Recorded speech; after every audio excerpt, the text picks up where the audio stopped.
Muhabbatnoma 6-qism.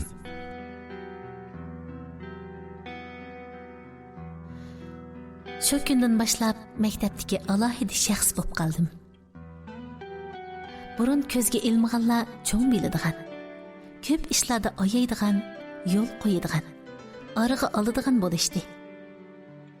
Ish qilib ishlar burunqidan yaxshi edi. Uzoq o'tmay adabiyot san'at faoliyatlariga taklif qilinib qatnashadigan, naqsha aytib bu jihatdagi qobiliyatimni joriy qildira oladigan bo'ldim. Biroq shuningdan keyin opam ko'zimga kirib oldi. Top tepib yursang, o'rganish natijang tuvallab ketadi. Opam hadislar faoliyatlarimni cheklagili turdi. Men uni xotirjam qilish uchun burun qadimni bak tirishishga bel bog'ladim. Hammadan muhimi, ilgari meni meyib deb yaratmagan, ko'zga ilmag'anlarga o'zimni ko'rsatib qo'yishim. Meyib bo'lsam, ulardan eshib, g'ayrat jasorat bilan yashaydiganligimni bildirib qo'yishim kerak edi.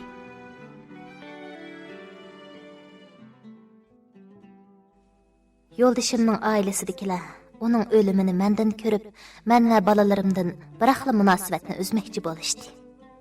Bu ishni bolalarga bildirmadim. Ammo bu ish har kelib, bakla tugishib ketdim. Izdishib, ko'rishib o'sakmi ularga hech qanday eg'irimiz tushmaydi. Biroq ular shuni xohlagan ekan, men ortiqcha tortishishni loyiq ko'rmadim. Lekin men qat'iy o'ylab baxmagan bir ish, ular mendan yo'ldashimning idorasidan bakan nafiqa puli va dafn xarajidan topshirib berishini talab qilib turib elishdi. Meni tikandek yolg'iz bir ayol, biz u pulni elib olsak, ikki bola bilan turmushni qanday qamda, oilasining eg'irini nima bilan yurishtirib ketadi demadi. Qizimning meyib bo'lib qolishiga o'g'lining sababchi ekanligini, shu ish sababidan o'lib olish yo'lini tanlaganligini bilib turibmi, yana mas'uliyatni menga ortib qo'ymoqchi bo'lishdi. Deyishcha, men yaramsiz, bulumsiz chiqib qolganligim uchun oiladagi shunchaki ziddiyatni to'g'ri hal qila olmay, qizimning meyib bo'lib qolishini, yo'ldashimning o'lib olishini keltirib chiqiribdimishman. Undaq tasodifiylikning kelib chiqishini kim o'ylagan? Dadasining qizini yer osti uyga solab qo'yib, ondan haroq ichib uxlab qolishi mening savalligimmi? Zimmamda bir kishilik xizmat vazifasi bor tursa, berib xizmatimning hodisidan chiqmasam, meni o'qitib, tarbiyalab qo'limga axlat tutqizgan partiya hukumatga yuz kelalamdi. Agar shunday ishning yuz berdiganligini boshda bilsam, bormaydim o xizmatga. Hatto o shtatliq temir tovuqimdan voz kechsam kechatdimki, qizim bilan yo'ldashimning hayotini qo'lini saqlab qolatdim. Men bu ishlarni eng yaxshi hal qilish uchun kuchimning boricha tirishmadimmi? Ish bu darajaga yetganda ikki eg'iz chiroyli gap qilib tasalli berishdi yo'q. Aksicha dard ustiga dard qo'shqani faqatli ideyamdan o'tmadi. Shundaqdimi chiroyli tushuntirib baxtim. Yolvorib yig'lab baxtim. Eriydigandek emas edi. Oxiri nima bo'lsa bo'la. O'libdi ketmasam, bolalarimni o'zim beqib ketaman debla pulning hammani qaynonamga tutqizib yo'lga soldim. Shundan keyin ular bizni izdimadi. Ahvol so'ray deb telefon qilsam ammadi yoki so'g'uqda tegdi. Buningdan keyin bizni izdimang. Bizning holimiz o'zimizga ayon. Sizlarni yo'lab bo'lamaymiz. Men ularni yordam so'rab izdimagan. Kelinlik burchimni ado qilish uchun ular yo'ldashimning ota-onasi, bolalarimning buvi-mo'minlari, tag'illari bo'lganligi uchun izdigan. Yiltizi bilan bo'lgan jamat bog'lanishligi, tuqqandachiligi uzilib ketmasin deb izdigan. Hozir izdashmay yursa, cho'ng bo'g'ichi untilib qolmasin, hech bo'lmasa yo'ldashimning tuproq beshida uchrashib qolganlarda bo'lsa, tunishib berishib o'ta deb izdigan. Lekin ular hech nimaga imkon qo'yishmadi. Bizdan yuqumli kasaldan qochgandek qochdi. Qaynonamga urgan oxirgi telefonni qo'ygandan keyin yolg'iz o'ltirib yig'ladim. Ichimdan to'kilib, bakmi uzoq yig'ladim. Shundan keyin ularni izdimas bo'ldim. Ammo bolalarimga bu ishlarni demadim. Ularga bizdan to'limi yiroq bir joyda buvi mo'misi borligini, yezida turdiganligini, yana azroq cho'ng bo'lsa ularni ko'ygili opirdiganligimni deyishni unutmadim. Bolalarim ularni seg'inatdi. Biroq zodi qachon ularni ko'ygili bordiganligimizni ularla emas, menmi bilmaydim. Ularning qalbidagi muzlarning erishishini kutib, talay yillarni o'tkazdim. Ularga bog'lagan umidlarim javobsiz, unsiz qolaverdi. Ilmi yaxshi. İki bala bəkmə tirishchan ish o'qidigan cho'ng bo'lishdi. Televiziya stansiyasining qizimni ziyorat qilganligini, shu ziyorat filmi televizorda qo'yilganda ko'rgan xizmatdoshlarimning eg'iz-eg'iziga tegmay cho'virlab so'zlab berishlari bilan xabar topdim. Ondan filmni takror qo'ydigan vaqtni so'rab bilib turib, ataytan vaqt chiqarib butun diqqatimni yig'ib o'ltirib ko'rdim. Qizim bilan o'g'limmi men bilan birga ko'rdi. Filmda qizimni intayin tirishchan, ko'p qirliq talantga ega, ikki qo'li bo'lmasa-mu hayotidan umid uzmay, tirishchanlik ro'yi bilan barliq o'quvchilarga ulgu bo'lib, tirishib o'qiyotgan oldingi qatordagi a'lochi o'quvchi deb tanishtirgan edi. Filmni ko'rib o'ltirib, yig'lab ketdim. Qizimdan faxrlandim. Uning kelgusiga bo'lgan andisham bir oz bo'lsa-mu yengilladi. Mushundaqla davomlashsa, uning oliy maktabda o'qish, xizmat tepish, keyingi ishlarini o'rinlashtirishlaridan ansirmisanmi bo'ladi. To'y qilib olsang bo'ladi deydiganlar bag'an siri ko'payishga boshladi. Erlarni dangsab baqsam, ikki balam bo'lganligi, birsining meyib ekanligi sababidan men bilan to'y qilishni xohlaydiganlar sanoqliq. Lekin biror ikki kecha xotin qilib olsam deydiganlar, yolg'izligimga xufiyona hamroh bo'lishni xohlaydiganlar ko'proq salmoqni egilaydigandek turadi. Miyig'imda kulib qo'yib bo'ldi qildim. Mendek oldingi umrda liqqida muhabbatga to'yingan bir oilani qurib, yo'ldashimning, bolalarimning mehr-muhabbatiga qiyinib yashab baqqan bir ayol uchun taladagi erlarning birdamlik muhabbati biror kechilik jinsiy faoliyati muhim bo'lsin. Meni men bo'lganligim uchun so'yib o'z turmushiga qo'shanmagan erlarning tenimdan muhabbat izdishi nima gap endi? Bara-bara to'y haqida eg'iz ochadiganlarning gaplari yoqmay qo'ydi. Ular shundoq daverib quloqdan zerikdim. Oxir achchig'imga paylamay 2-3 xizmatdishimga kulibla nashtirimni sanjidim. Voy, meni bakla erga bagingiz bag'losadi. Ansirab ketmisingizmi? Eringizni azdirib ketmayman. Xotirjam uyingizda tutaver. Mushu gapdan keyin ular meni qayta yotiq bo'lishga da'vat qilmaydigan bo'lishdi. Demisimi to'y qilishimga ko'zim yetadigan birarsining chiqmaganida to'y qil, to'yingni qilib ol da'vasi odamning ko'ngliga keladi ekan. Yuzi echilmagan qiz bo'lsam, hech bo'lmasa biror erdan chiqqan, balasiz saltang sayoq cho'kan bo'lgan bo'lsam, bu bir nur edi. Balalarimdan xotirjam bo'lib, ko'nglim izig'i tushgan seri turmushimdan qanoat hosil qilishga boshladim. Lekin turmushning g'amlari shuning bilan tugab qolmaydi ekan. Birsi tugisi birsi, u tugisi bu orqa-orqadan chiqib turadi ekan. Biz insonlar shu kam ziyodlarni bir-biri bilan tanglashtirib bo'lolmay, yerib holimizdan kassakmi, yana liyimizni tishlab davomlashtirib menayverdi ekanmiz.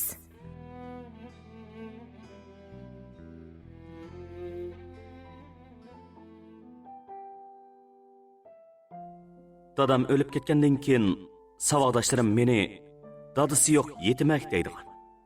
Arg'a olmaydigan. Narslarimni tartib olib, keyindan qo'lasam, kuchukni do'rgandek do'rab, zangli qiladigan bo'lib o'lishdi. Shu jihatda xo'rliqqa uchirganimni, hech kim ko'zga ilmaydigan holga tushib qolganimni opamga deymidim. Uningsizmi opamning jafosi oz emas. Bizni deb kechini kunduzga ulab ishlab, uyning butun ishlarini o'z qilib kelyotdi. Shularning ustiga bu gaplarni deb, uning ko'nglini yerim qilg'im kelmadi. Lekin ular yetimak desa jili bo'lmaydigan bo'lib qolganimdan boshlab, u gapni qo'yib, singlimni tishlab tortib, cho'loqning aksi, singlisining qo'li yo'q cho'loq deydigan bo'lib olishdi. Bu gap bakli jinimga tegadi. Qarab turib, o'zlariga qilchi ziyon zahmati yetmaydigan bechora singlimni ashundaq haqorat qiladi. Odammi ular? Qandaq bir bag'ri tosh ota-onaning pushti bo'la. Mo'shu gap chiqsalar, ular bilan yakmi-yak elishatdim. Mo'shu sabablik ilmiy mudirning ishxonasiga necha chaqirtildi. Buningdan keyin yana savodoshlarimni ursam, opamni chaqirib kelib, suhbatlashadiganligini aytib, tahdid silishdi. Ularga bo'lgan ahvolni dedim. Lekin hech kimmi singlimni haqoratlayotganlarni chaqirib kelib, unda qilishning xato ekanligi haqida ikki eg'iz tarbiya qilmadi. Menmu mudirning ishxonasidan chiqib bo'lsam, o'zimning bilginini qilaverdim. Oxiri bir kuni yana singlimni cho'loq deb tillagan o'g'il savodishimning quliqini tutib olib, so'zib, quliqini sangiltib qo'ygan chig'imda uning ota-onasi jidal qilib maktabga keldi. Shu chaqda ondan mudir va o'qituvchilar ashu bolalarga tarbiya qilmay xato qilganligini bo'yniga elishib, jidalni o'z ichida besiq turishdi. Savodishimning davolash pulini maktab ustiga oldi. Biroq ular ketib bo'lganda opamni chaqirtib kelib, hamma ishni uning oldiga yaydi. Shuning bilan necha yildan beri yoshirib kelgan izo ahonatlar hammasi cho'g'lab chiqdi. Opam meni ayblamadi. Ashundaq adabsiz bolalarga tarbiya qilmay, meni chaqirtib kelganlar nemisi? Men balamga darsingni yaxshi o'rgan, yuqori natija bilan o'qigan haqni bo'zaq qilma, lekin o'rinsiz bo'zakmi bo'lma, haqqoniyatni yoqlaydigan ishda gapkasi opangdimi yanma, oilangning ar-nomusini, shon-sharafini qo'g'dashni bil deb tarbiya qilgan. Shunga bu ishda balamni ayblamayman. Uning qilgani xato emas. Demokratiya o'z rolini joriy qildiramaganda diktatura qo'llanmaymi bo'lmaydi.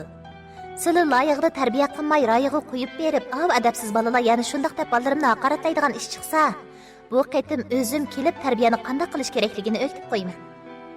Qo'rqoq silvatamdikin deb qamsizlar.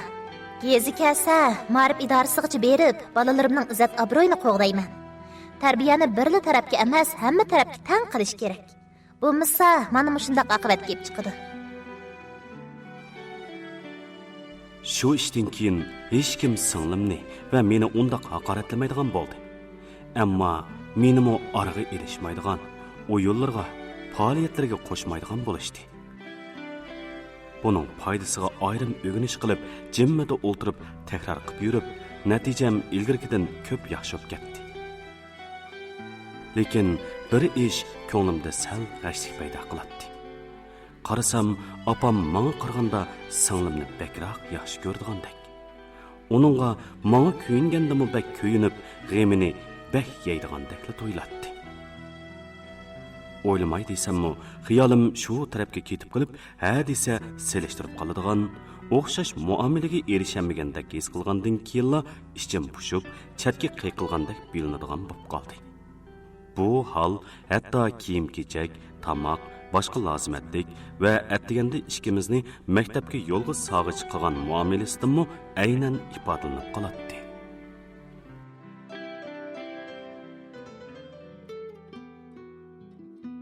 Boshlang'ich maktabni a'lo natija bilan bitirib, sinfimiz va parallel sinflar bo'yicha birinchi bo'lib o'qib, to'liqsiz o'ttirga o'rladim. To'liqsizga chiqsam, Erpandan ayrilib qolamanmi deb o'ylab, ko'nglim yerim edi. Chunki u men shu sinfga kirgandan boshlab hozirgacha meni kamsitmagan, chatga qaqmagan, so'g'uq muomala qilmagan, eng yaqin do'stim bo'lib kelgan va har jihatda kuyinib, qo'llab, yordam berib, do'stlik yetkazib o'tayotgan birdan-bir do'stim edi. Erpanning deyishicha, uning dadisining bir qo'li yo'q ekan. U kishi ilgari yog'ochchi bo'lib, tok harsida yog'och hardayotganda, har tig'i sunib qanqib ketib, o'ng qo'li beg'ishdilla kesilib ketganlikdan naka bo'lib qolgan ekan. Shunga u meni boshqacha o'ylamaydi ekan. Faqat dadisiga o'xshashla qo'lidan mahrum qolgan deb tushunadi ekan va bu o'z hojatimizdan chiqa oladigan, hamma ishlarni qila oladigan dadisi bilan men uchunmi hech qancha ish hisoblanmaydi ekan. Shu gaplarni anglagandan keyin uning oldida qilch ko'rinmaydigan, xijillik his qilmaydigan bo'ldim. Yilqi chaqda uning o'rnida yugurish musobaqasiga qatnashib, sinfimiz uchun yomon emas natija qo'lga keltirganimdan keyin ikkimiz texmi yaqin bo'lib ketdik. Bununğa qarab, savaqdaşlarımız bizni chetib olatdi. Bizning ular bilan karimiz yo'q edi. O'zimizning ishini bilib, o'rganishimizni yaxshi qilib yurayverdik. To'liqsizga chiqqandan keyinmi Erpan bilan bir maktabda o'qidik. Biroq boshqa parallel sinf bo'lib qolgan edik. Buningdan ko'nglim yerim bo'ldi. Chunki yangi sinfimizda birmi do'stim yo'q edi. Bar deyilganlar bilanmi uning bilan o'tgandek yaqin o'tib ketamagan edim. Umi xiyolimni bilgandekla biz o'qish boshlab 2-chi haftasi talab qilib yurib bizning sinfga yo'tkilib kirdi. Buning bilan birdan-bir g'imim tugab, o'zimni intayin xushal, umidvor sezishga boshladim. Muhabbatnoma 7-qism. Boshlang'ichdagi nom ataq televiziya stansiyasining ziyorat qilib film ishlagan ishlari bir bo'lib, to'liqsiz o'tir maktabdimi beshimga qalpoq bo'lib kiyilib yurdi. Shu sababdan darsdan chekinsam, boshqalarning kaynida qolsam bo'lmaydi. Qatnashishga tegishli faoliyatlarga to'liq qatnashib, yaxshi natijaga erishgandan sirt, o'rganishdimi oldingi qatorda menishim talab qilindi.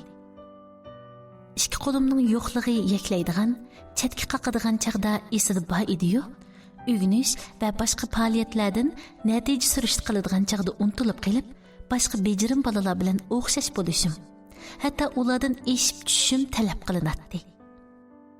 Sal har olatdim. Ammo buning yomon tarafidan ko'ra yaxshi tarafini ko'proq o'ylab, yanada to'xtamay tirishatdim. To'liqsizning 2-yiliga chiqqanda menga tunji qitim odat keldi. Buningdan 1 yil burun opam menga bu ishni tushuntirib, hamon bir kuni mushundaq ish bo'ladiganligini, qo'rqib ketmasligimni, uyda bo'lsam o'ziga deyishimni, maktabda bo'lsam ayol o'qituvchilardan ruxsat so'rab, amal ba uyga berib, o'zini kutib turishimni, ruxsat so'rashga imkoniyat bo'lmasa, hojatxonaga chiqib, o'zim bir amal qilib turishimni taplab, qanday ishlatadiganligimni qayta o'gitib, ondan bir dona hayiz qayg'isini so'lyo xaltaga puxta o'rab, sumkamning ishchanchiqiga joylashtirib berib, jiddiy chaqda ishiltish, bo'lmasa qat'iy ammasligimni chekilagan edi. Bu qog'oz 1 yildan beri 4-5 qitim yangisiga almashtirib qo'yilgan. Ammo ishiltilish ehtiyoj bo'lmagan edi.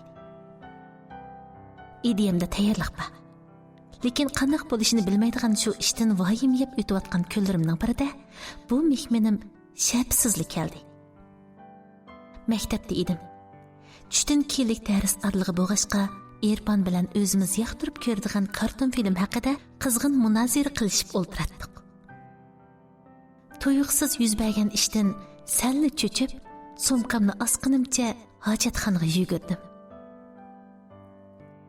Tunji qitimligi bo'lg'ashqa maktab formamning ishtindan o'tib ketadi deb o'ylamabdiman. Sinf mas'ulimiz o'qituvchi bo'lg'ashqa uningga ahvolni aytib, ruxsat so'rashdan nomus qilatdim. Hojatxonaning eshigini ichidan taqib olib, opam sep qo'ygan bir tal hayiz qog'ozini sumkamning ishchanchig'idan 2 belikim bilan qisib tortib og'icha ancha qiynalmadim. Biroq qog'ozni ishiltadigan chaqda bakma tas keldi. Har qancha qilibmi qamlashtiramay, oxiri yig'lab ketdim. Bir hazo hapilishib, ming taslikda qog'ozni ishiltib bo'lib, hojatxonadan chiqqanimda allaqachon dars boshlanib ketgan bo'lib, biologiya o'qituvchimiz Raisa muallim bir tal tantarbiya chapimni tutqunicha eshik oldida meni saqlab turgan ekan. U mehribonlik bilan kulimsirab, chapanni 2 yangidan olmab, belimga chegib qo'ydi. Buning bilan ishtinimdan o'tib ketgan beab narsa yo'g'ilib, boshqalarning oldida kulgiga qilishdan saqlanib qoldim. Sinf mudiringizdan ruxsat so'rab qo'ydim. Keyingi soatlik darslarga qatnashmasangizmi bo'ladi. Atlarda saboqdoshlaringizdan so'rab o'zlashtirib olasiz. Hozir uyingizga qaytib, kiyimlaringizni almashtirib aram eling. Ko'cha avtobusga chiqqanda o'rindiqda o'ltirmay amalba o'ri turib keting. Chapanni uyga kirmaguncha yeyishib etmang. Ati og'ash kelsangiz bo'ladi. Qo'rqib jiddiylashib ketmang. Bundan keyin yemak-ichmakka, aram elishga, tantarbiya faoliyatlariga qatnashganda bakrak diqqat qiling. Shu chaqda uning hayz masalasi sababidan sachilik qilishimning oldini olish uchun shunday qilganligini tushundim. Ammo qanday xabar topqaniga aqlim hayron qoldi. Keyin bilsam, Irfan men hojatxonaga manganda ishtinimga yuqib qolgandan ahvolni tushunib yetib, bir varaq qog'ozga qisqali xat yozib, Raisa muallimga tutqizib qo'yib, yugurib ketib qoldi. Muallim jismoniy to'salg'i sababidan bu jihatdagi hojatimdan chiqolmasligimdan ansirab, ham kiyimimdagi absizlikni yepib, meni qiyin ahvoldan qutuldirib qolish uchun alaydan saqlab turgan ekan. Shu kuni muallimga qayta rahmat aytayotganimda ko'zlarimdan yosh agib ketdi. Raisa muallimni balalik mehrim bilan boshqadan yaxshi ko'rib qoldim. Shu kundan boshlab u ko'zimga xuddi opamdekla ko'rindigan.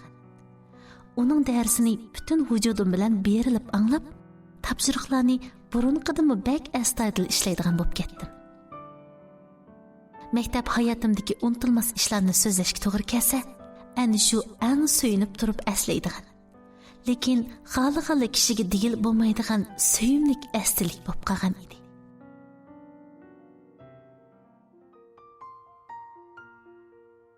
To'liq o'tir maktabga chiqqandan keyin maktabda o'qig'im kelmas bo'lib ketdi.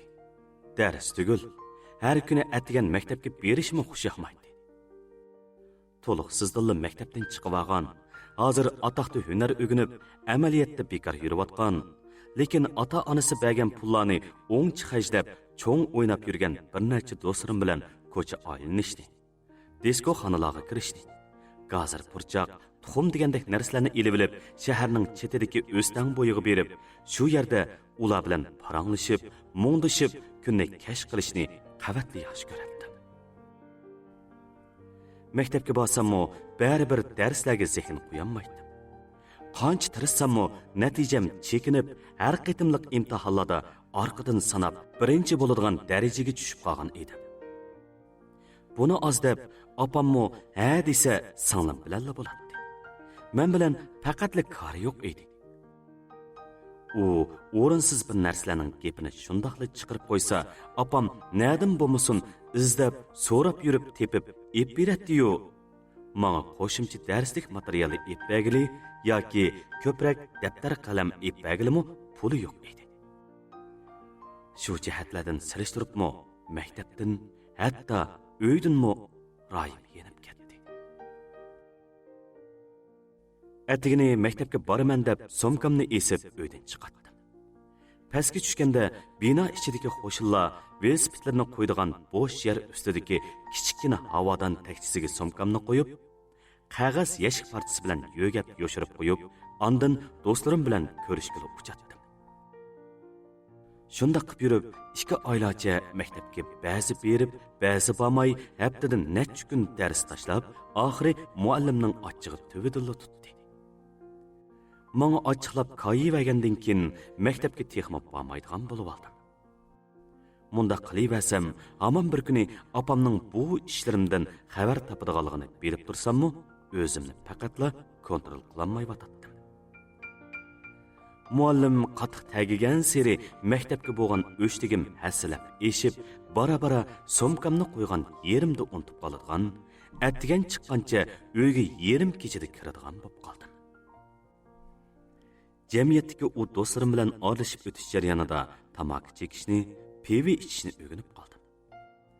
Birarni chekib olsam, bo'libmi o't tutashtirib, barmoqim orasiga qistirib, pochi sho'rab mangsam, o'zimni to'liq qaltis, qamlashgan ham xo'jayin sifat sezadim. Undaq chog'larda disko xonalarga kirsakmi, intayin po'chilik bilan bo'ynimizni tik tutib, mulozimlarga xohlagancha buyruq qilib, hammasiga lukcha qo'ylarimiz bilan muomala qilardik. Mushundaq yerlarda kun o'tkazish mening eng xohlaydigan ishim edi. Gerçi opam tamoq pulim, parcha xarajatlarim uchun berayotgan ozg'ina pullar bu yerdagi bir kunlik iste'molimga yetmasimi? Yana gerçi bundaq yerlarga og'inlardan oz bo'lsak 2-3imiz, ko'p bo'lsak 5-6miz birga keladigan bo'g'ishqa unchalik pul necha botolka pivo setib olg'ili yetmasimi, og'aynilar hammamiz yenimizda barni chiqarishib, so'rinning pulini tang to'laydik. Ko'pincha hollarda og'aynilarga eg'irim tushib qoladi. Biroq ular menga amroq bo'g'ishqa u yerlarga bormoqchi bo'lsa, oldi bilan meni izlab tepib, birga elib berishadi. Oxiri o'yin tamashlarimni opamdan yoshirib qololmadim. Muallim opamning ish o'rniga telefon berib, uni chaqirtib kelib suhbatlashgan kuni kechda uyga kelsam, opam to'kni o'chirib etib, mehmonxona uyda meni saqlab o'tiribdi. Shap chiqarmaslikqa tirishib, temiz qilib uyga kirganim, oyog'imni selib etib, paypoq bilanla putimning uchida dassab, o'jiramga qochmoqchi bo'lganimning foydasi bo'lmadi. Tassada qilib avval ustal chiriqi, ondan to'risdagi yo'g'on osma chiroq yo'ridi. Qo'rqqanimdan joyimda turib qoldim. Tezli o'zimni o'ngshab, oyog'imni kiyib opamning yeniga keldim. Opamning jahlidan muz yig'atdi. Men hech qachon ko'rib baxmagan surlik bir qiyofatda chiroyidan bo'ron uchirib, menga chekitdak qarab o'tiradi. Nega bording? Savodishimning uyida dars tahrir qilib, hozir keldim. Qaysi savodishingning uyida? Eliqi 2-o'ltiraq rayondagi Elshotning. Men izlab borsam, hajab seni kammidi dedi-ku. Bas gap qila, nega bording? Shu Elshotning uyiga boramiz deb mangsak, yana bir savodishim bizning uyga borayli deb. Qaysi savodishing? 2-boshlang'ich maktabning yanada uyi bor, Eliqi Abdumat. 2-boshlang'ich maktab bu yerdan xeyli yiroq tursa. Tekrar qilg'ili maktabdan kelib bo'libmi uyingdan atlab shuncha yiroqqa boram ekansan? Shu bag'an. Sumkang qani? Sumkamni Abdumatning uyida unutib qopdimi? Mana, unutib qolgan yeringdan men og'ash chiqdim. Opam krisloning yon tarafidan sumkamni elib oldimga ko'p o'ta tashladi. Shu chog'da amdi ishlarimni yoshirib qolmaydiganligimni bilib, gap qilmay uning oldiga kelib o'tirdim. U meni bo'lishga tiladi. Qaydi, to'xtamay necha soat chalvaqdi. Shuninggacha bir eg'iz suvan surmay, jimmada o'tirib hamma gaplarni angladim. Uyqum kelib, zodili chidamaganda ondan o'rnimdan turdim. Tillab bo'ldingmi? Gaping tugagan bo'lsa, kirib uxlayman. Shundoq debla o'jiramga mangdim. U yana koyib ochiqlig'icha o'jaramning ishikiga keldi. Men ishikni ichidan taqab, kiyimlarim bilanla o'zimni karvatga tashladim. Ko'zlarim yumilib, asta-asta uyquga ketayotgandimi, uning mehmonxonada o'ngrab yig'lig'ini anglanib turdi. Singlim chiqib, opamga tasalli bergach, uning bilan tang yig'lagandek qoldi. Ondan ko'zlarim elishib, zodili chidamadim.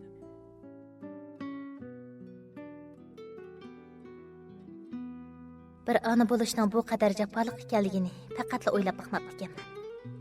Yillardan beri tatgan jafolarim me'yu berishga boshlab, shakllardan xotirjam bo'lib, amdig'ini deb tursam, o'g'lim bir yoqdan beshimga og'riq terqilib turdi.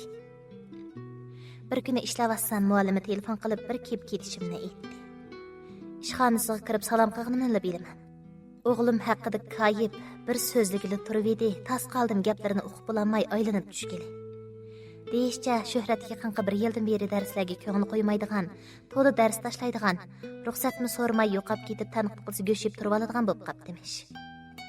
O'rganish natijasini yo'q degan so'z bilan izohlasa, qilchi mubolag'a bo'lmasmish. Surishtirsa, jamiyatga bekor talat bolalar bilan aralashib, namuna o'ynab, lag'aylab yurgan bo'lib chiqibdimish. Shu yerlardan yig'ib chaqirib akasini maktabda turg'ili unamabdimish. Men oila boshlig'i turib, bolamning o'rganishiga, turmush ahvoliga faqat ko'ngil bo'lmabdimishman. Mushundaq ketaversa, uning kelgusi istiqbolidan, oliy maktabga o'talishidan eg'iz osh qilib bo'lmasmish. Bu gaplarni anglab, beshim parada qaydi.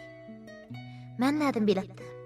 Har kuni atiganda maktabga boraman deb, men bergan pulni yanchiqqa silib uydan chiqib ketadi. Uyda barchag'larimda kitobdan bosh ko'tarmay o'rganish qilganini ko'ratdim. Kechilik smenada ishlab qolsam, uydaligini yoki sirtqa chiqib ketganligini bilmaydim. Maktabga berib o'rganish qilib yurgandan keyin ortiqdan gumon qilmabdiman. Bundaq ishlarning bo'lib ketganini men nerden bilay?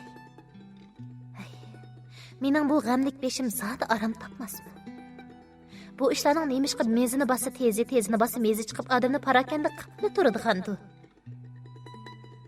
Muallimning yenidan 10 tag'ar g'amni yutib qaytdim.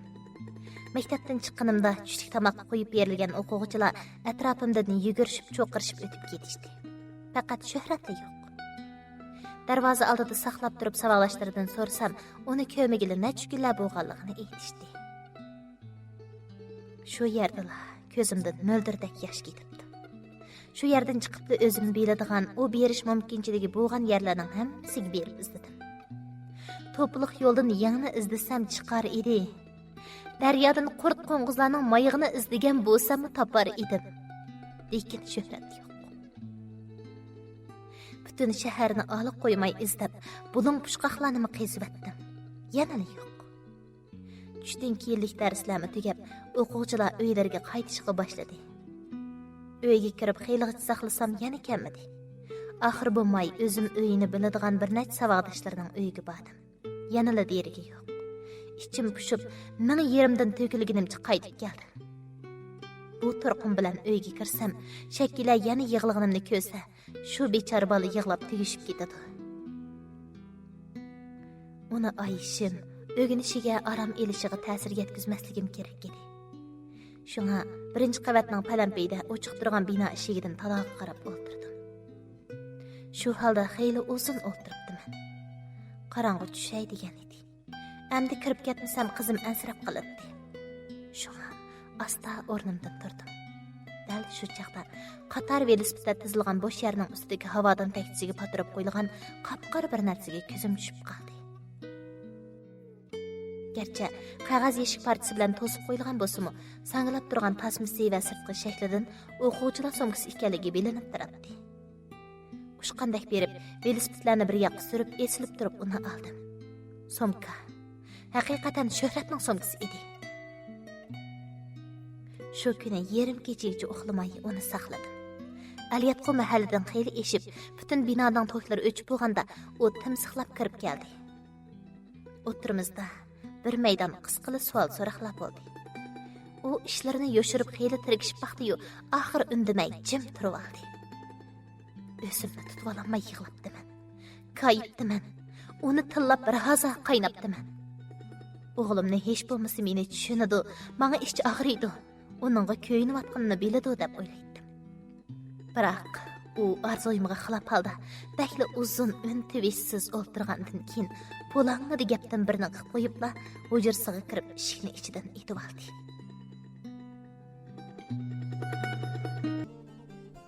Muhabbatnoma 8-qism. Shu kuni dadisi bilan to'y qilib, bu oilaning bu so'g'isidan atlig'inimdan tatib shu chaqchi bo'lgan barliq jafo mushaqqatlar, azob uqubatlar, ig'irchilik, uvalchilik, yo'qsizlik, xo'rliq, turmush besimi va yolg'izlik dardi qo'shilib, hammalar uchun bakmi uzoq yig'ladim. Aksi ikkimizning paranglarimizdan uyg'onib ketgan qizimmi yenimga chiqib, qo'lsiz bilaklari bilan bo'ynimga esilib yig'lab ketdi. O'ylasam, faqat o'g'lim meni haqiqiy tushunadigandak, holimga yetadigandak qiladi. Keyingi necha qitimliq paranglarda yana o'xshash ahvol yuz berdi. Shuhrat meni ko'zga ilibmi qo'ymay, gap qilaversam pulangida silkib yetibla hujrasiga solinib oldigan qilig'ini u da davomlashtirdi. Faqat chidayolmagan bir kuni o'zimni bosolmay uning qo'l tekkizib soldim.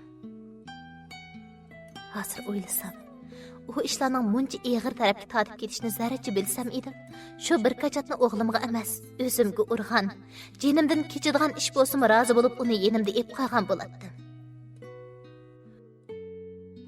U tasdigim tekkan yuzini siylag'anicha ko'zlarimga qahri bilan bir haza qarab turdi. Andin Krisloning yo'lanchugidagi chapinini qo'liga ilib, oyog'ini sepibla uydan chiqib ketdi. Men texi uni sirtlarda aylanib, do'stlari bilan lag'aylab, achchig'i yong'anda yenib kiradi deb o'ylabdim. U atisi atigangichimi qaytib kirmadi. Nashtig'i saqlasam yo'q. Ishqi kechishmaslik uchun sonasini maktabga yo'lga selib etib, uningga nashtli qo'yib ishqi ketaverdim. Tushdi kelsam yana yo'q. Üstəldəki naşdalıq şop etdi. Uyga kirmaganligi aniq edi. Ansirab maktabiga bordim. O'qituvchisi uni ko'magili 4 kun bo'lganligini, hamda maktab uningga chora ko'rishni o'ylashib qo'yganligini, bu qaytim o'zining ara turamaydiganligini aytib olib qo'yib turaverdi. Shu yerdan chiqibmi, uni hamma yerdan izladim. Kashki yaqin uyga qaytgan bo'lsa deb herib echib borsam, uydimi yo'q. Shu izlaganimcha uni necha yil izlab ketadiganligimni nadim bilay. Turmushimning, ko'ngil aromimning haqiqiy buzilgan chaqlari asli dal shu chaqlar ekan. Shuningdan keyin hech yerdan uning izlarini olamadim. Yig'i-yig'lab palaxshimigan birmi kunim, uning rasmini ko'tarib yurib bormagan diskoxona, qavoqxona, elektronlik o'yinchixona, ish qilib insonning oyog'i yetishi mumkin bo'lganligi joylarning hammasiga bordim. Lekin o'xshashli umidsiz yandim.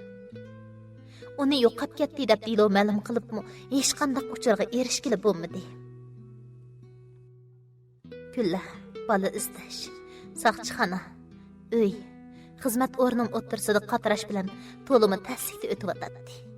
Ammo qandaqli tirishchilik ko'rsatgan bo'lsam, o'g'limni hech yerdan topolmadim.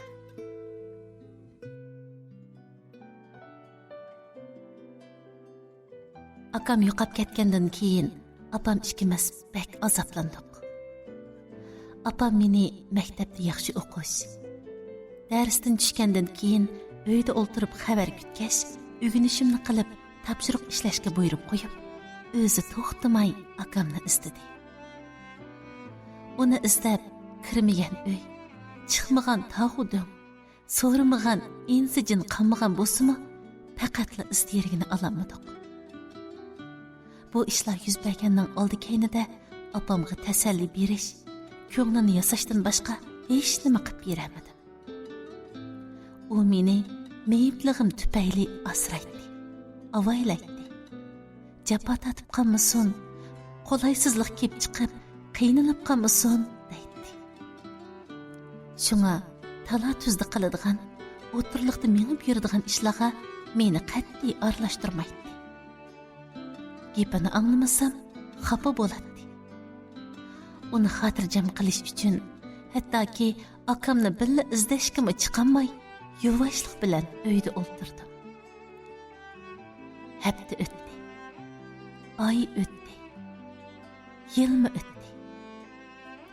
Ammo akamdan qarlag'ash kelib ketgan chaqliq uchur bo'lmadi. Apam bu mezgilda to'la yig'lab, judab holidan ketdi. Jehi o'rinlarimi eng yuqori chekda izlab, qatmu-qat uchurlarni taqatdi. Televiziya stansiyalarga qatrab odam izlash e'lonimi chiqardik. Biroq yanada xabar bo'lmadi. Bichar opam akamning dardida tuyushib, chechig'i baldurli oqirib, xomush mijoz bo'lib qelyotdi. Uning holiga qarab, men chidamadim. Maktabdan chiqib elib, uningga hamroh bo'lay. Ishdan kelgicha uylarni tozalab, tomoq tayyorlik qilib, kir-qatlarni yuyib, uni saqlab turay desam, qat'iy unimidi. Deyishcha, eng oxirgi tiniqigacha tirishchilik ko'rsatib, meni o'qiyolgan yerimgacha o'qitdi ekan.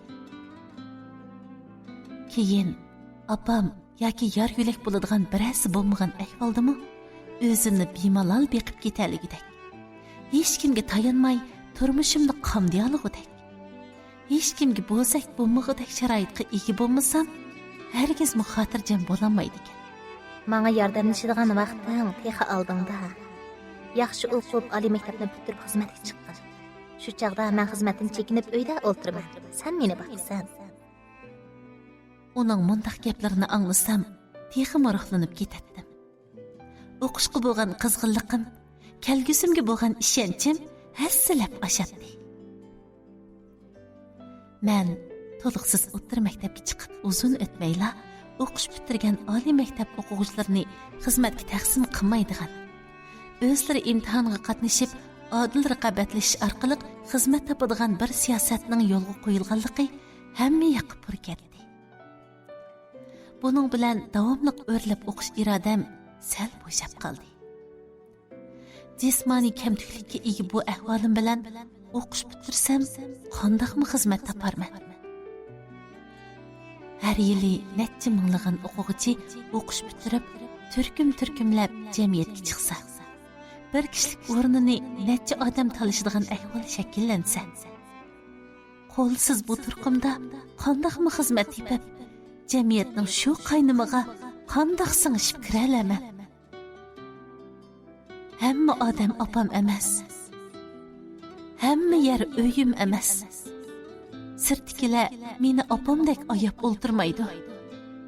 Qilamagan ishlarimni oldiga tortib qilib beravermaydi. Vaziyatning taqozosi, ishlarning ehtiyoji mening moslashib olishimga, o'rganib olishimga qarab turib bo'lolmaydi. Men qilolmasam, moslashamasam yoki hozirgacha qilolmaydiganim oydinlashsa, bak o'ylashib o'ltirmayla o'rnimga boshqasini qo'yadi. Dixi o'ylashishga fursat berishimi natayin. Maktabdimi ha deganda chatga qiqilib, bir ishlarni qilolmag'ili qo'psamla, o'rnimga boshqalari tayyorg'u ana. Jamiyatga chiqsam, texmi shundoq bo'ladi. O chaqdagi keskin raqobatlarga bardoshlik berib bo'lmasligim mumkin. Shunga opamni o'ncha jafaga qo'yib, bir muncha pullarining beshiga suv qo'yib bo'g'icha o'qimayla qo'yaymikin. Baribir majburiy ma'rifni tamomlab bo'ldim. Buningdan keyingisi o'zimning ixtiyori. Shu xayollar bilan necha kun o'ylangandan keyin opamga o'ylaganlarimni aytdim. U ko'zlarini chekchaytib, meni tunji qitim ko'rayotgandek sinchilab bir hazo qarab ketdi. Ondan oldirmay krasloga kelib o'ltirib, shunchalik qattiq yig'lab ketdiki, na kechirim so'rashlarim, na yolvurishlarim, na quchoqlab tasalli berishlarim kor qilmadi. Ikki qo'li bilan peshonasini terab o'ltirib, dadam qazo qilgan chaqdagidimi bak ezilib, to'kilib yig'lab ketdi. Uning bu qadar yig'lig'iga qarab, shu gapni qilganim uchun pushaymon qilib qoldim. Aslida bumi uni o'ylag'anim, oyig'inim edi. Lekin shu bir yig'isi bilanla bakli qo'qib ketib, maktabdan chiqilish haqida ikkinchi ig'iz ochmadim. Hamda butun zehnim bilan avvalqidimi bakrak qitirqinib o'qidim. Akamdan yanada xabar yo'q edi. Ba'zi kunlari yarim kechalarda opamning hujrasidan uning yig'i ovozini anglab qolardim. Yuragim itishardi. Ko'nglim yerim bo'ladi. Yotgan bilan beshimni purkib olib, o'nimni chiqamay, tong otqucha yig'lab chiqatdim. Bu kunlarning qachongacha shundoq davomlashishini bilmay, ichim siqiladi. Akam tepilgan bo'lsa, qanday yaxshi bo'ladi, ha? Uni bak seg'ingandim.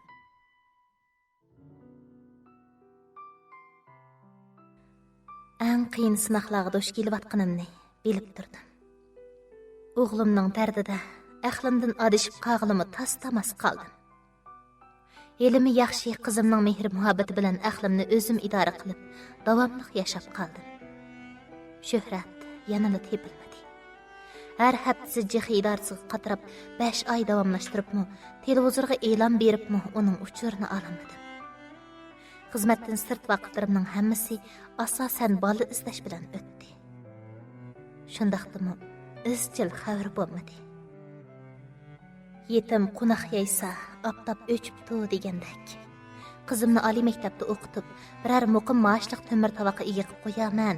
Keyingi kunlarda menga tayanmaymi, birarsiga beqinmaymi o'zining kunini elib ketalaydigan bo'ladi deb, shu planning tamasida tirishib yurgan kunlarimda hukumatning o'qish bitirgan o'quvchilarni xizmatga bo'lmay, imtihon orqali xizmat tepishga rag'batlantirib, jamiyatga qo'yib beradiganligi haqida siyosat chiqdi. Bu holda uning o'qish bitirgandan keyingi taraqqiyotini faraz qilishmi qiyin edi. Shundaqdimi, uning davomli o'qishdan tayyorlanib qolmasligini, temir tovoqqa ega bo'lolmagan taqdirdami qo'sig'ida umidjiba haqiqiy ixtisos egasi bo'lib yetishib chiqishini, keyingi kunlarda o'rganganlarga taynib bosh ko'tarib chiqib, o'z turmushini kapolatga ega qilishini bakmo arzu qiladi. Qo'rqqan yerda jin bor degani shumidi.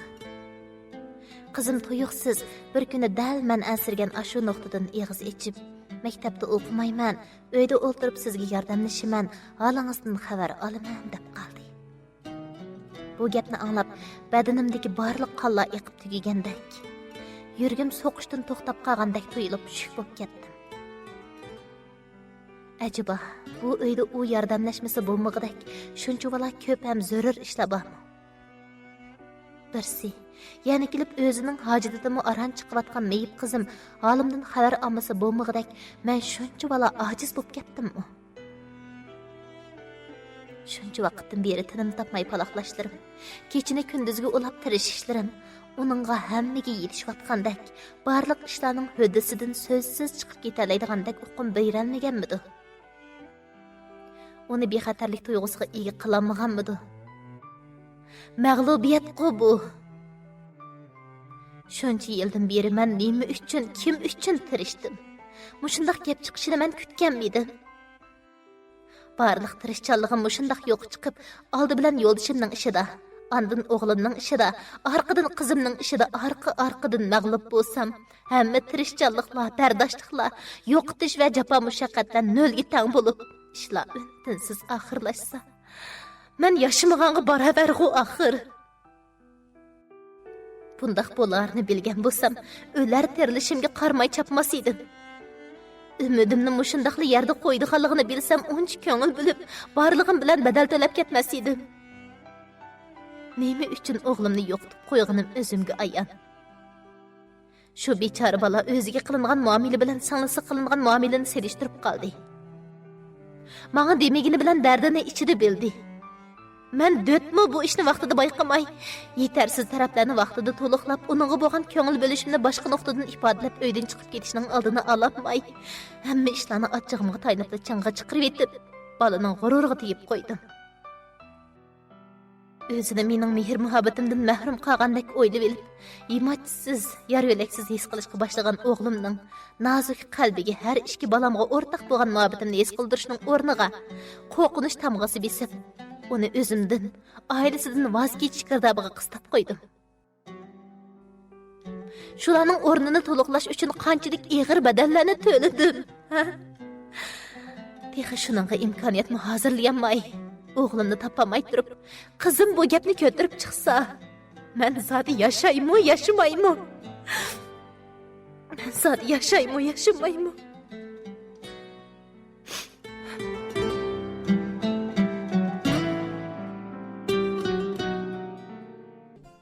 Muhabbatnoma 9-qism. Shakilaga gap qilmadim. İçimden bo'xsib chiqayotgan achchiq azoblarimni yutolmay, o'zimni qo'yib berib, bakla uzoq yig'labdim. Mushu yig'i bilan jenim chiqib ketsa, yo'ldashim tanlagan usul bilan bo'lmasimi, u tanlagan yo'l bilan hammani tashlab ketibli qolsam deb o'yladim. Biroq orqadilla bu xiyolimdan yinib oldim. Yo'ldashim ketganda uchimiz yar yo'laksiz qolgan. Lekin hozir men ketsam, balkim ikki bolam, shu ikki bolaning taqdiri, hayot mamati, kelgusi, hammasi yar yo'laksiz qoladi. Shuhratqu o'g'il bola, tandurus, bejirim cho'ng bo'ldi. Hammadan yomoni, ikki qo'li yo'q, meyib qizimga men bo'lmasam bo'lmaydi. Balkim qizimni tatib kelayotgan jafolarimga qarab, menga azroqmi bo'lsa ozodlik berishni o'ylagandi. O'zini menga yuk bo'lib qolgandek his qiladiganligini burunli his qilgan edim. Ammo u o'zining mening quyoshim ekanligini, uni kuldirib xush qilib yashashning amaliyotda o'zimni baxtli qilish bo'lib hisoblanadiganligini, hozirga qadar bolalarim uchun yashab kelayotganligimni nemishqa bilmagandi. Mushuni o'ylasam, alam yutib olgandek yaram bo'lib ketdim. Men uni his qila olaydi, tushuna oladi deb o'ylagan. Qaraganda, mening qilganlarim texicha yetarli bo'lmabdi. Taqdirning menga bergan bu kunlarga hayron edim. Hamma ayollarning turmushi meninkidek qattiq, yo'li meninkidek egiz-pas, peshonasi meninkidek sho'rliqmidi. Va yoki men taqdirning alohida bir bitmishlarga to'g'ri kelib qolgan talay egisidimanmi? Hammasi mayli edi. Kashki o'g'lim tepilgan bo'lsa, meni kunlarga qolsammi mayli edi. Kashki dadasi shu yo'lni tanlamagan bo'lsa, uning bilan birga har jafolarga yuzlansammi mayli edi. O'zim meyib bo'lib qolgan bo'lsammi, hatto eng ochiq bir holda hayotimdan ayrilib qolsammi rozi edim. Shu bechora qizim meyib bo'lib qolmagan bo'lsa. O'rinsiz farazning, o'tib ketgan ishqi qayt plan tuzganning ahamiyati yo'q. Ammo peshonamga yezilgan, men hozirgacha tatib tugatamagan bu dard alamlar jenimni qiynab, kichikkina qo'ydi. Xayr. Bu g'amlik ko'nglimni qizim bilan avundirib, o'g'limning muhabbati bilan kelgusiga umidvor beqib, hamon bir kuni jam bo'lish orzusi va istigida davomli olg'a ilgirlay. U hayotli bo'lsa, hamon bir kuni jam bo'lamiz. Nafsim uzilmasila, ko'zim echilib, put-qo'lim midrab tursila, bu oilaga yana men boshpana. Har ishda bir hikmat bor deyiladi ekan. Bu ishlarning hikmati yana bir yerdan chiqar. Ümid üzülmesila, qadamlar to'xtamasila, hamma ishlar yaxshi bo'lib ketadi.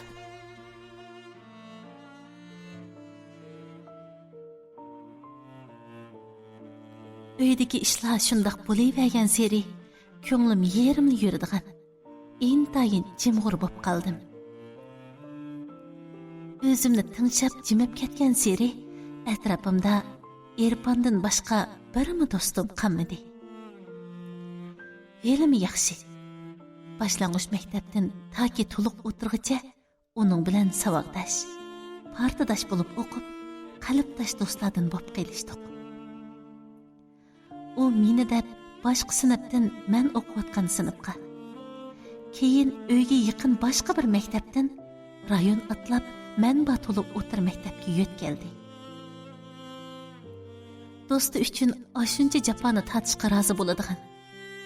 Başqa balalarga qaraganda 1 soat burun uydan chiqib, 2 avtobus almashib, ondan maktabga keladigan. Araliq yiroq bo'lganlikdan tushlik tomoq vaqtida uyga qaytalmay, sirtdan tomoq yeb yoki ushaq-tushaq yemekliklar bilan qo'saq qo'llab o'tadigan ish balkim uningdan boshqa hech qanday bir balaning qo'lidan kelmasligi. Qo'lidan kelsimi, muncha uzun davomlashtirolmasligi mumkin edi. Onundan minnettar edim. Behli minnettar edim. Ve alemci söylətdim. Keyince bu işlerini apamga ettim. Hem de Erpanni bir düşlük tamakka öyümüzge çakırıp biliş. Bek bulmasa düştü özüm tamak yap olup, onunga mı bir kişilik tamak ağaç beriş uyum balığını dedim. Apam onu tanıttı. Hem yaxshi biletdi. Kichigimizdan yaxshi do'stlardan bo'lib o'tayotganimizdan, maktabdagi nurg'un ishlarda uning yordamiga tayinib kelayotganimdan xabar bor edi. Apam menga o'xshashla uningdan minnatdor edi. Fursat bo'lsa, uning yaxshiligiga, yordamlariga javob qaytargudek imkoniyat bo'lsa, debmi o'ylaydi. Shunga u bu fikrimni darhol qo'lladi. Shuningdan keyin pat-pat Erpanni uyimizga boshlab kelib, opam aytgan tamoqni billa o'ltirib yeb, ondan maktabga billa boradigan bo'ldim. Xuddi men boshda o'ylagandek, dastlabda Erpan bilan yondashib, o'ltiraq rayon qo'rusidan kirib chiqsam, tunish bilishlar, qo'shnilar bizga xayriy nazarda qarashdi. Yerning tegidan gumon bilan qarg'ichlami? Sirliq kulib, mazitmagandek qarg'ichlami? keynimizden timsiqlab, ishkimizning tüygichi kelib, marıg'uchilami bo'ldi. Ularning shu qadar sezgirligiga, dalloldek oldi pashligiga hayron qoldim. Apam shundoq bo'lganligini oldin faraz qilgan bo'lsa kerak. Tamoq yeb bo'lib, biz maktabga mangdigan chaqda ishqa menish uchun biz bilan tang uydan chiqardi. Erpan ikkimizni apam bilan birga ko'ygan bechora qo'shnilar gumonlarini yig'ishtirib qo'yib, asladagi holatiga qaytish uchun xeyli kuchinatdi. Akamning uyda yo'qligiga Erpanning bo'p qolgani men uchun katta xushallanarlik ish edi. U meni xuddi akamdekla oyaydi, asraydi, ko'ynatdi, halimni so'raydi, ko'ngil biladi. Uning men uchun qilganlariga hech qancha javob qaytaramay, xijillik tuyg'usida qolatdim. Men doim mening uningga hojatim tushgandek, uningmi ko'p ishlarda menga hojati tushsa, menmi uningga yordam qilib, ko'nglimdagi bu qarzdorlik tuyg'usini ozroq bo'lsa-mu yengillatsam deb o'ylaydim. Biroq men qila oladigan hamma ishlarni u qila oladi. Menga hojati tushmaydi. Men qila olmaydigan nurg'un ishlarni u qila oladi. Dal mening uningga hojatim tushadi. Shundaq bo'lg'achqa uningdan minnatdor edim. Samimiyligiga, köyümchanligiga qoyil edim, amroq edim.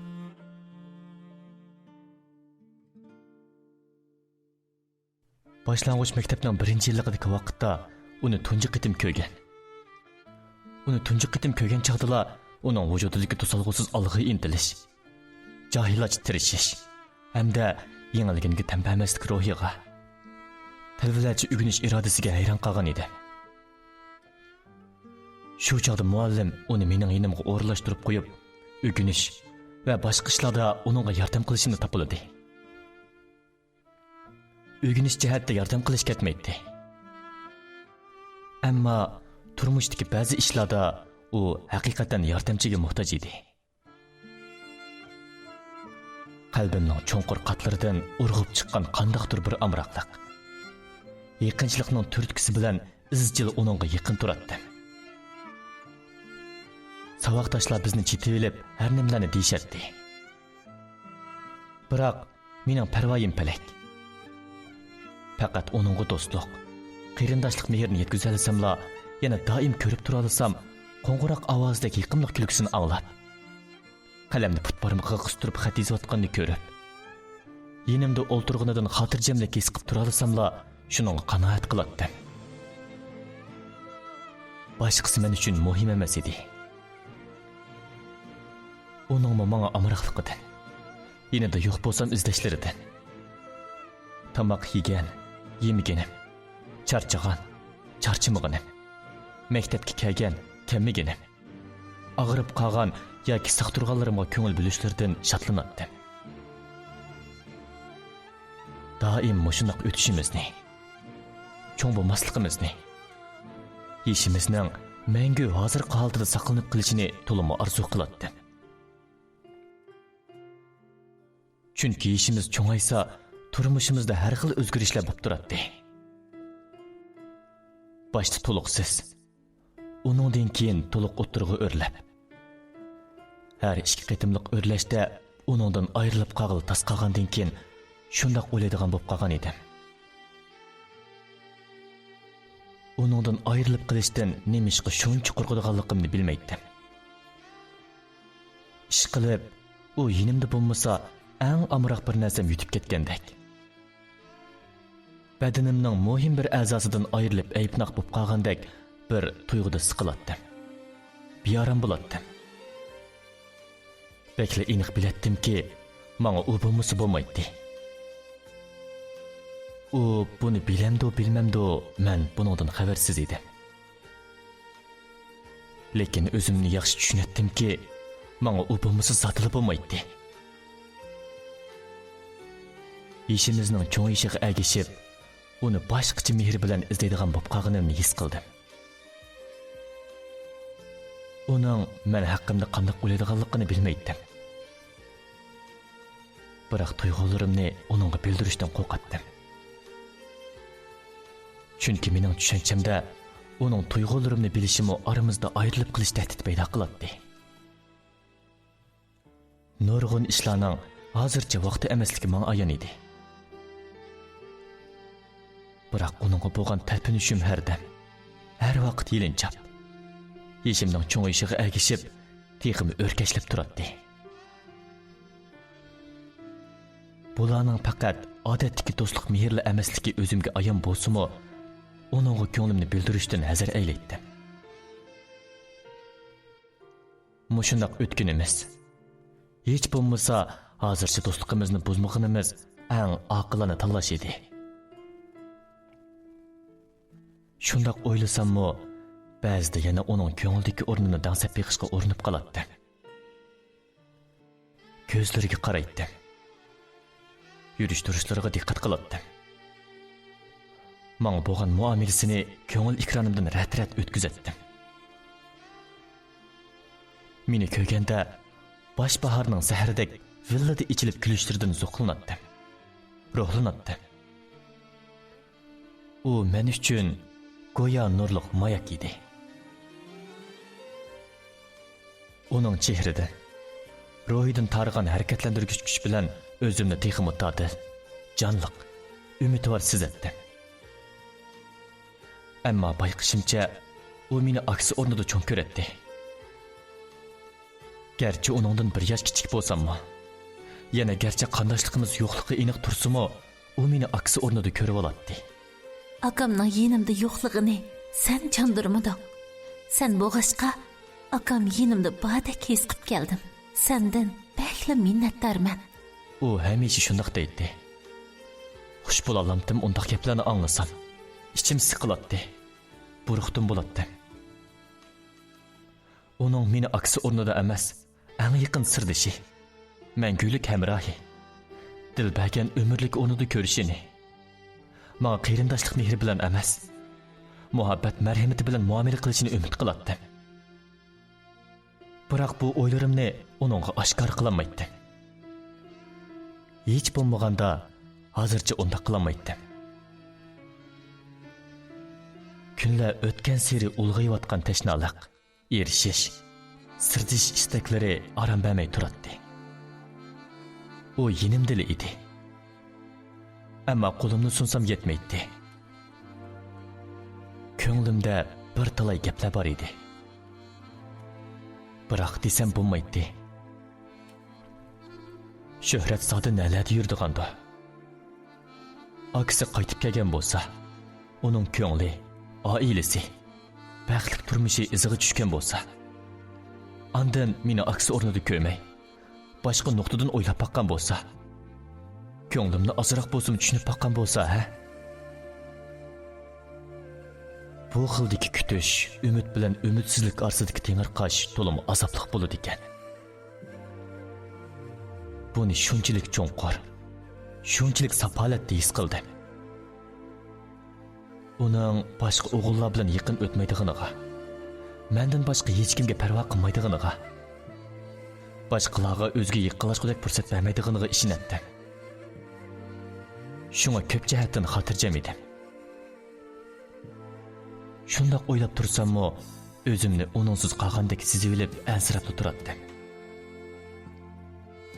Munosabatimizning hozirgidan yaqinroq bo'lishini orzulab qolardim.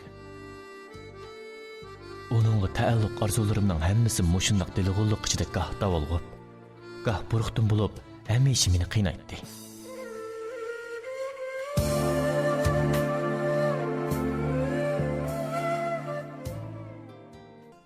Muhabbatnoma 10-qism. Shakila chiroyli qiz edi. Uning qo'y ko'zlarida yosh ko'rishni, chehrada andish tumanlari bo'lishini o'zimga kesak tortgandan bak azob hisoblaydim. U kulsa yuragim kuladi, hayotim kuladi, borliqim kuladi.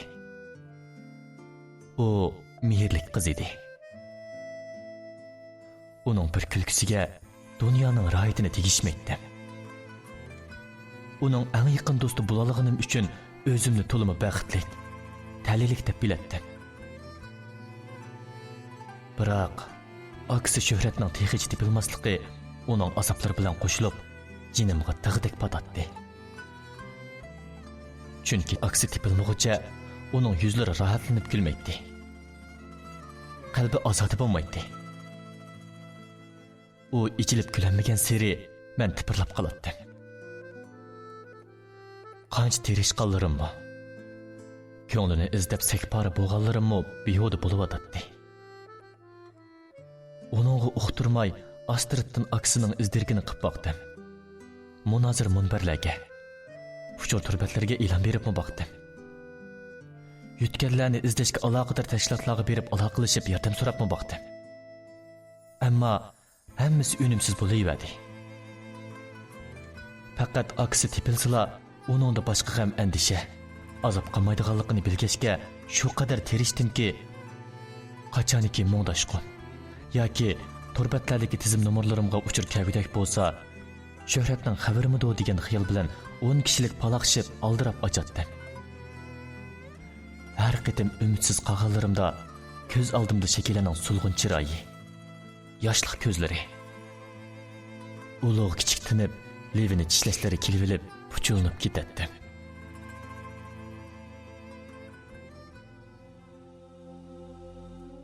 İnsan nemanchi döt keladigandı? Şu bir tasdak. Aşı birlik kaçatda. Apam edigo o. Jinini tikib qo'yib, meni bu dunyoga ko'z ochqizgan. Menga mehrini, barlig'ini berib, beqib cho'ng qilgan. Kech kunduz g'emimni yegan. Men uchun sakbara bo'lgan. Atrofimda poypitak yuradigan shu mehribon apamning tarbiyalariga quloq solmay, yo'qlang havas bilan ozg'un do'stlarimning kayniga kirib, hayotimdagi eng qattiq pushaymonlik mushu yo'lga menib qolganimni shu chog'larda faqatli his qilmagan ekanman. Shu ishlarni o'ylasam, qora bosqindek tuyg'uda bo'lib qolaman. Hammasini to'lib echinish, pushaymon ilkida aslayman. Bechora apam bilan singlimni bahmu sevdim. Shu bir tasdak uchun uydan yamanlab chiqqandan keyin udul shahar chetidagi eliqi daryo bo'yiga bordi. Shu kuni oqshimi men bilan o'xshash qismatga duchor bo'lib, xuddi menga o'xshashla dadasidan qochak yeb, uydan yenib chiqqan og'inam Muxtar bir necha do'stlarimiz bilan dard to'kishib shu yerda o'ltiribdi. Hammasining chiroyida g'amlik, uzaydi bir patmon alam. Meni ko'rib hayron qilishdi. Xopchiligimiz haqida o'rtoqlashib etib, tuyuqsiz bir qaror maydonga chiqib qoldi. Muxtar bu yerga kelishning oldida dadasi bilan qattiq so'qishib qoldi. Dadasi unimi ko'ngil qo'yib hunar o'rganmay sirtlarda lag'aylab yurding. Bular bo'lmas bolalardan bir talay og'ini tutib olib, yoshlig'ingni shular bilan behuda o'tkazding deb ayblab, takalishib tang turgan gunohiga bir qachat bilan uydan haydab qo'yganmish. U uydan yenib chiqqandan keyin Samat Lobanning restoraniga berib, aroq ichib, chala tangshilib olib, ondan bolalarni bu yerga yig'ib turgan ekan. Samat Loban uning dadamdan ko'nglim sovib ketdi. Uyimga ketmayman. Boshqa yurtga ketaymikin davotiman degan gapiga tashabbuskor chiqib, agar ishkiridagi oshxonasiga berib ishlashni xolasa, atil yo'lga sep qo'ydiganligini aytganmish.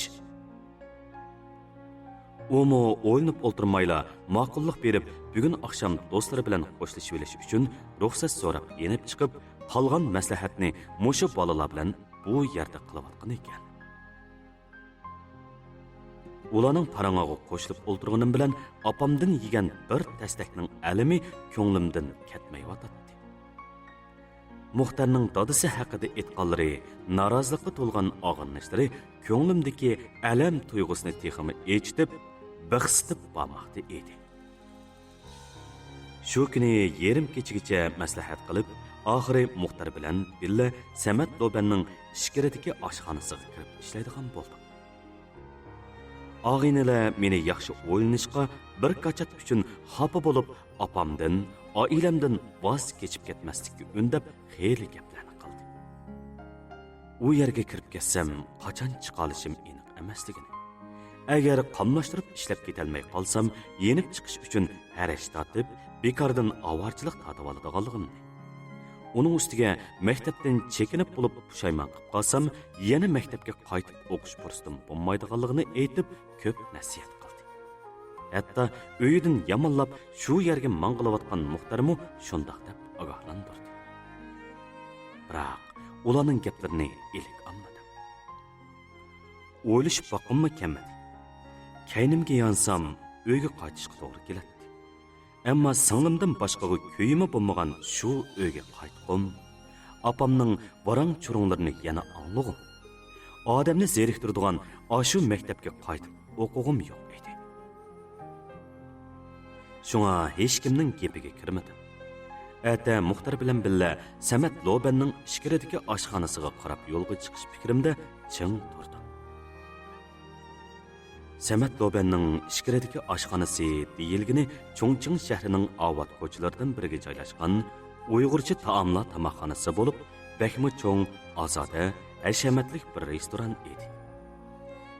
Yoz faslida haftada 5-6 kun cho'qim yomg'ir yog'adigan bu shaharda odamlarning asosli ishi tamoq yeyishmikin tang. Tamoqxonaning sodisi bakli yaxshi edi. Hayron qolarliqi bizning yurtda 5 yuanga keladigan bir tahsil lag'man bu yerda 30 yuan. 8 yuanga keladigan bir qoch polu 50 yuan. 1 yuanlik bir dona quymoq 12 yuan edi.